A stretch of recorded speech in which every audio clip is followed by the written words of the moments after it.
Hi everyone, मैं हूं आकाश रजक और आप देख रहे हैं आरएस फिल्म्स प्रोडक्शंस। आज का जो वीडियो है ये सभी राइटर्स के लिए बहुत इंपॉर्टेंट है।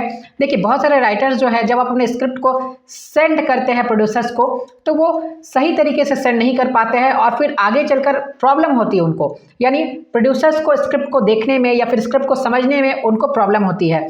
तो जब आप अपने स्क्रिप्ट को सेंड करते हैं प्रोड्यूसर्स को या प्रोडक्शन हाउसेस में आप सेंड करते हैं तो आपको क्या बातें ध्यान में रखनी चाहिए ये आप बिल्कुल अच्छे से जान लीजिए, क्योंकि अगर आप सही तरीके से सेंड नहीं करेंगे तो आपका आधा काम तो वहीं बेकार हो जाता है। देखिए, यहाँ पर मैं राइटर्स के द्वारा की गई 2 मिस्टेक्स के बारे में भी बात करूंगा जो राइटर्स अक्सर करते हैं अपने स्क्रिप्ट को प्रोड्यूसर को सेंड करते वक्त। तो वीडियो को पूरा लास्ट तक जरूर देखिए और चैनल पर नए हैं तो इसे सब्सक्राइब जरूर कर लीजिए। सब्सक्राइब करेंगे तो फिल्म मेकिंग और स्क्रिप्ट राइटिंग से रिलेटेड वीडियोस हमेशा आपको हमारे चैनल पर मिलते रहेंगे। 14 नवंबर 2022 तक चिल्ड्रंस डे स्पेशल ऑफर चल रही है, जिसके तहत फिल्म एडिटिंग और स्क्रिप्ट राइटिंग की कोर्सेज में 50% की डिस्काउंट मिल रही है। तो कोर्स को ज्वाइन करने के लिए स्क्रीन पर दिए गए नंबर पर अभी कॉल करें, क्योंकि ये ऑफर दोबारा नहीं आएगी। तो चलिए मैं आप लोगों को बताता हूँ कि प्रोड्यूसर को स्क्रिप्ट सेंड करने का सही तरीका क्या है। देखिए, सबसे पहले बात तो यहाँ पर यह आ जाती है कि आपने स्क्रिप्ट को सही फॉर्मेट में लिखा। अगर आपने स्क्रिप्ट को सही फॉर्मेट में लिखा है तो मैं बात करता हूँ भेजने के बारे में। सबसे पहला काम तो आपको यही करना है कि आपको स्क्रिप्ट को सही फॉर्मेट में लिखना है। सही फॉर्मेट में लिखने के बाद बात आती है स्क्रिप्ट को सेंड करने की। ये वीडियो का टॉपिक है कि सेंड कैसे सही तरीके से करना है, क्योंकि सेंड करने में ही बहुत सारे राइटर्स जो है वो गलती कर बैठते हैं और उनका आधा काम वहीं बिगड़ जाता है। तो देखिए, बहुत सारे राइटर्स यहाँ पर क्या मिस्टेक करते हैं कि वो अपने स्क्रिप्ट को PDF फाइल में सेंड नहीं करते हैं। वो अपने स्क्रिप्ट को डॉक्स फाइल में या फिर वो उनको FDX फाइल में सेंड कर देते हैं। FDX फाइल का मतलब होता है जो फाइनल ड्राफ्ट की ओरिजिनल फाइल है वो, और डॉक्स फाइल का मतलब होता है जो वर्ड की ओरिजिनल फाइल है वो। तो इन सभी फॉर्मेट्स में आप भेज देंगे प्रोड्यूसर को तो क्या होगा, वहाँ पर उनके पास अगर वो फॉन्ट्स अवेलेबल नहीं होगी या वो एप्स या सॉफ्टवेयर अवेलेबल नहीं होगी तो वो उनको व्यू ही नहीं कर पाएंगे। जैसे सपोज मैं आपको बताता हूँ कि आपने FDX फाइल को भेज दिया किसी प्रोड्यूसर को, प्रोड्यूसर ने उसे ओपन करना चाहा लेकिन वो उसे ओपन नहीं कर पाएंगे, क्योंकि FDX फाइल तो सबसे पहली बात कि स्मार्टफोन में या आईफोन में ओपन नहीं होगी, वो ओपन होगी लैपटॉप या कंप्यूटर में ही। और उसमें भी शर्त यह है कि उसमें फाइनल ड्राफ्ट सॉफ्टवेयर जो वो इंस्टॉल्ड होनी चाहिए, तभी FDX फाइल ओपन होगी। तो आपने भेज दिया FDX फाइल को, अब वो उसे ओपन नहीं कर पाएंगे। अब वापस तो आपको बोलेंगे नहीं कि आप PDF फाइल भेज दीजिए, वो उसे इसी तरीका से छोड़ देंगे।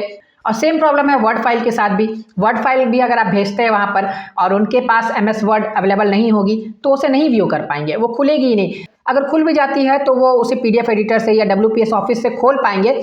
लेकिन यहाँ पर भी गड़बड़ी ये होगी कि अगर उनके लैपटॉप में या कंप्यूटर में ओपन करते हैं या फिर वो उसे स्मार्टफोन में ओपन करते हैं तो वो उसे ओपन तो कर लेंगे, लेकिन कुछ फॉन्ट्स जो है वो चेंज हो सकते हैं। यानी आपने जो फॉन्ट्स को यूज़ करके लिखा है, अगर वो फॉन्ट्स उनके सेट में इन्वॉल्व नहीं होगी, चाहे वो लैपटॉप हो या मोबाइल हो, अगर उसमें अगर उसमें इंस्टॉल नहीं होगी तो फिर वो फॉन्ट्स जो है वो चेंज हो जाएंगे, वो उनको उल्टा पुल्टा कुछ भी दिखाएगा तो फिर उनको कुछ समझ में नहीं आएगा, तो आपका ही लॉस है इसमें।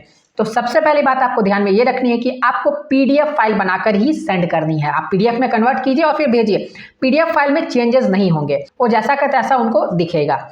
नेक्स्ट चीज़ आपको यहाँ पर ध्यान में रखने वाली ये है, आपको कभी भी प्रोड्यूसर को स्क्रिप्ट जो सबमिट करते हैं वो WhatsApp नहीं करना है या फिर आप उन्हें कोई और सोशल मीडिया प्लेटफॉर्म से शेयर ना करें, आपको उन्हें ईमेल करना चाहिए। देखिए, ईमेल की ऑफिशियल वैल्यू होती है।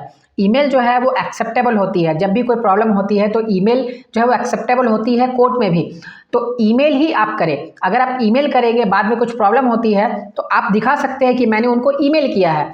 तो ईमेल बहुत ज़्यादा ज़रूरी है कि आप अपने स्क्रिप्ट को सबमिट करते हैं तो ईमेल के ज़रिए सबमिट करें। देखिए, यहाँ पर मैं आपको एक बात और कहना चाहूँगा कि जब भी आप अपने स्क्रिप्ट को हैंड टू हैंड भी प्रोड्यूसर को देना चाहते हैं, मत दीजिए। आप क्या कीजिए, आप उनको ईमेल कर दीजिए। आप भले प्रोड्यूसर के ऑफिस में जा रहे हैं, आप उनको अपनी स्टोरी सुनाइए, नरेट कीजिए, स्क्रिप्ट को आप वहाँ पर सुनाइए, लेकिन जब देने की बारी आती है तो आप उनको हार्ड कॉपी मत दीजिए, आप उनको ईमेल के ज़रिए दीजिए। ईमेल के ज़रिए दीजिएगा तो याद रखिएगा कि आप सेफ रहिएगा। ये सब बातें मैं आपको ऐसे ही नहीं बता रहा हूँ, बहुत सारे एक्सपीरियंसेस के साथ मैं ये आपको बातें बताता हूँ, क्योंकि हाल में मेरे एक स्टूडेंट के साथ ऐसा हुआ था जिनका नाम प्रेम प्रकाश है। उनकी एक सॉन्ग जो है चोरी हो गई थी। उन्होंने ईमेल के ज़रिए नहीं दिया था, उन्होंने डायरेक्टली हैंड से दिया था, हैंड टू हैंड दिया था।